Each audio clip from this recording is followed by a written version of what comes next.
Entering the franchise industry can be risky. What should aspiring entrepreneurs keep in mind in picking a franchise that will guarantee a return on investment? Philippine Franchise Association President Chris Lim joins us now live from Davao City. Chris, thank you so much for joining us. You know, we have many kababayans who want to be entrepreneurs. They want to earn extra cash for the rainy days and have an established business before they retire.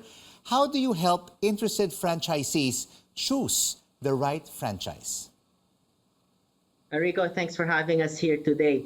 As the Philippine Franchise Association, there are two major things we do. I think una-una, it's about education. So we conduct almost 50 webinars and seminars every year talking about how to invest in the right franchise, how to avoid the scams, as well as bringing in brands that they can look at. We already choose the right brands. We shortlist the brands so they know they're investing in credible franchises. But equally important are expos. So we have a lot of expos. We just finished one last month, Franchise Asia Philippines. That's the largest franchise expo in the entire world. Plus, we've done expos in Cebu a few months ago. We're going to do one in Davao in March. And we want to continue to do more of this because we want to both educate as well as give them the opportunity to see them live in expos. I know a lot of entrepreneurs want to get into the food business, but what are the other popular franchises out there right now, apart from just food? So food, of course, always remains a hot industry. But recently, we've seen a lot more healthcare brands, whether they're pharmacies, clinics, dialysis centers, but also things that cater to convenience stores, LPG refilling. These help a lot. But the third segment we've also seen that has recovered a lot are lending. Those micro-lending franchises, quite unique in the Philippines actually, helping all these business owners who want small loans to really grow their businesses. And at this point, you are crisscrossing the archipelago, promoting franchising, educating our kababayans to be entrepreneurs. Are we seeing an increase in the number of Filipinos getting into franchise businesses? Definitely, and we're not just crisscrossing the nation, we're crisscrossing the world. We've done talks both through webinars and live events.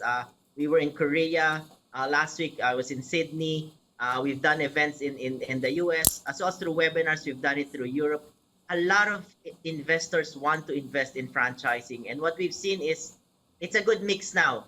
There are some that are retirees. There are some retrenched employees. There are some who are active employees but just want a second income. So there's a lot of demand.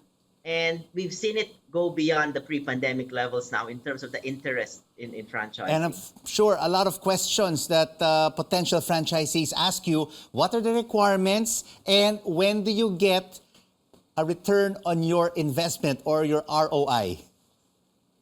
That's always a question that's being asked. It really depends on in terms of the investment you put in. Typically, as a rule of thumb, if you invest about ₱1 million below, usually you'll get an ROI in 18 to 24 months. But you invest anything between 1 to 5 million, maybe that's about 3 years. If you invest mga restaurants over 5 million pesos, usually you'll get a return on investment in about 3 to 5 years. All right. There are many franchises out there, but there are also Filipinos who are bold and who want to challenge themselves. What about creating your own brand versus owning a franchise? How challenging is it to build that new brand? Globally, there was a study that was done. It shows that when you create your own brand, you have a 25% chance of success of surviving till the 10th year. So, 1 out of every 4 survive. But with franchising, there's been proven a 90% success rate. But that's because when you franchise, you're just replicating someone else's success. Someone's teaching you, guiding you, mentoring you to open a business. Unlike if you start from scratch, you're thinking, how much is my pricing?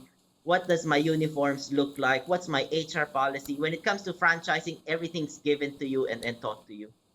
And you are now in Davao City. You are conducting a seminar there. You're there for a few days because most of the franchise are Metro Manila centric. Are there brands in Davao or in Mindanao that have been successful in franchising their brands across the Philippines?